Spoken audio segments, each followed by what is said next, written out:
All right, you guys, we're going to jump right into this with no introduction. There's a lot that I would like to speak with you guys about. Can't wait to hear your feedback. A lot of lies that are being put out there, narratives that I would say are half-truths or just misrepresentations entirely. And I don't really see the reason for that. First and foremost, to let you know, last week was not a dream. Charlie Kirk, my friend, is dead. And he was publicly executed. I want to make that clear. Charlie Kirk was publicly executed before the world. All right, you guys, happy Monday. Erica Kirk, man, she really is just the moment. The speech that she gave, everybody was just wowed by her. Candace insists she didn't rush to spill this. She sat on it for a long time, almost like she was waiting for the right moment to finally speak out. And when she did, it wasn't in her usual fiery tone.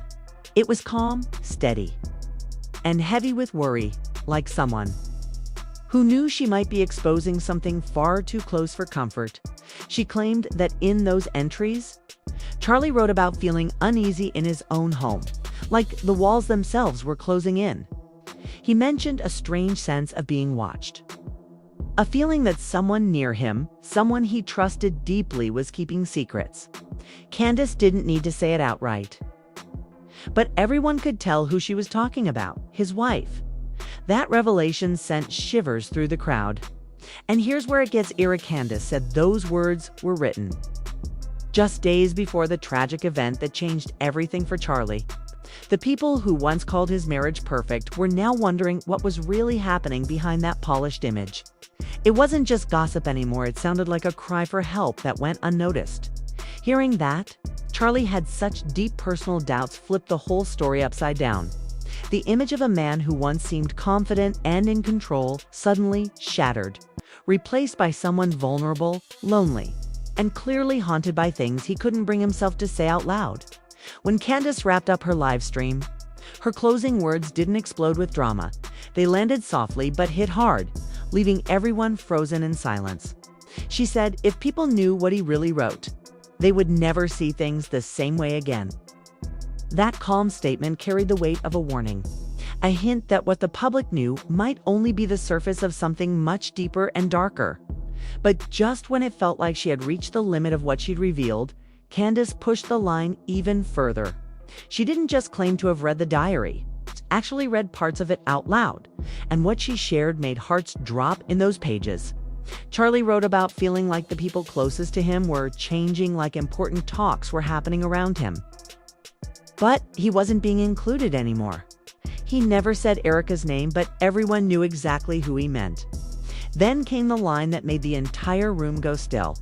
I still love her, but I don't know if she'll be there for me. Those words hit like a whisper full of heartbreak and confusion. It sounded like a man clinging to hope while drowning in doubt. And the emotion in Candace's voice made the whole thing feel painfully real. Candace said, "What?" Charlie felt wasn't anger, it was something heavier. That creeping unease you can't quite name. Like knowing your world is starting to crumble, but you can't stop it. Some believe those notes were written just days before the tragic event, while others think they were part of a heartfelt message he never got the chance to send. Either way, the idea that Charlie wrote about betrayal right before his sudden incident completely flipped the story, transforming it from a private heartbreak into a full-blown national mystery. What's wild is that just before Candace revealed anything about the diary, Joe Rogan had already cracked open the door of doubt on his podcast. He didn't point fingers or throw wild claims, he simply asked questions. But the calm, grounded tone in his voice made everyone lean in closer. Joe said the official version of what happened to Charlie didn't quite line up. Then he listed things that made people's skin crawl. A mysterious man reportedly seen nearby, technical inconsistencies in the footage, and how the case was wrapped up faster than anyone expected. That calm skepticism hit harder than a full-blown rant. Then Joe dropped the line that stuck in everyone's mind: something's not right. He even confessed that on the day everything went down, he almost texted a friend because something about the story set off his intuition. That quiet gut feeling, that instinct that something was being left out, spread like wildfire. So, Even someone on the outside, just observing from a distance, could sense something strange. What does that say about the people who were actually inside the circle? The more Joe talked, the more people wondered Insane. Social feeds flooded with conspiracy threads, fans split down the middle, and people demanding answers. And then Candace Owens jumped in. When she caught wind of the whispers, she didn't just was really being hidden from the public. When Joe Rogan first saw the photos of the 22-year-old suspect, he said something about the image instantly threw him off the look, the background, even the way the picture was framed. It all felt too staged, like he was staring at a setup instead of a spontaneous moment. Rogan described it as if the scene had been crafted for the cameras rather than captured by chance. That alone made people start questioning everything. He pointed out the object the suspect was holding in those first few frames, saying it looked way too new, too modern, totally different from what the official report described. Rogan didn't dive into the tech details. He didn't have to. The tiny inconsistencies spoke louder than words. He paused, smirked, and said a line that made the studio chuckle. This story sounds like a movie script that got rewritten halfway through. But right after the laughter faded, the energy in the room turned ice cold. Rogan said that the deeper he looked into the footage, the more it felt like someone had tried to reset the entire narrative. He didn't say who, and he didn't say we, just that everything was tied up so neatly, so perfectly. It made him suspicious. When Candace Owens later went public with Charlie's diary, it was that young man on the cross. Our Savior said,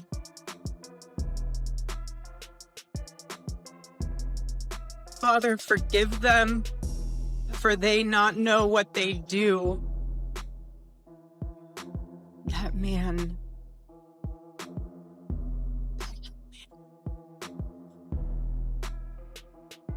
I forgive him. It was like the missing puzzle piece sliding into place. Everything Rogan hinted at suddenly made sense. He never dismissed what Candace revealed. In fact, he built on it. He said it almost felt like Charlie had discovered something the rest of the world completely overlooked. Then came the twist that sent chills down everyone's spine. Rogan mentioned a possible decoy. He hinted at an older, familiar figure rumored to have surfaced around multiple major national incidents, from early 2000s events all the way to the Boston chaos. That one mention was enough to leave people speechless. And then that guy was, in Charlie's case, Rogan said, pausing mid-sentence like he couldn't believe what he was saying. The room went dead quiet after that. You could almost feel the chill crawl up people's spines, because if what Rogan hinted at was true, this wasn't just a string of coincidences anymore. It was a pattern, like an invisible presence, always showing up at the right time and place. That's when everyone started whispering the same question. What if there's something much bigger hiding in plain sight? And honestly, Joe might have a point. The man he referred to doesn't seem like some random stranger. Plenty of people online swear they've seen him pop up before, always lurking around whenever a high-profile incident happens. It's almost like he's a ghost, shadowing chaos. In Charlie's case, reports say this same man stirred confusion right after the main event, shelling things, drawing attention and pulling the crowd's focus completely away from the real action. Some believe it was pure coincidence, but others think it was a deliberate distraction, a staged diversion meant to shift the spotlight. Just days later, he was taken into custody on an unrelated charge, making the whole thing even murkier. Witnesses claim he was shouting strange, incoherent things during the chaos, words that didn't even make sense, but somehow created enough noise to derail everything around him. And here's the creepiest part. This isn't the first time he's popped up in these bizarre circumstances. Rogan pointed out that this man had reportedly been spotted at multiple major events before, from early 2000s national crises all the way to the Boston chaos. Some even say he's been known to create fake distractions elsewhere, only to suddenly reappear at scenes like this, almost as if he's following the same mysterious script every time. What really sent chills through people was how everything unfolded right after that. Man's name started circulating. Word spread fast that he'd been taken in on a serious charge tied to shady behavior. And then, just like that, he vanished from the public eye. No interviews, no statements, no trace of him anywhere. That eerie silence spoke louder than any explanation ever could. It didn't feel like closure ride, felt like someone had pulled the plug on the truth.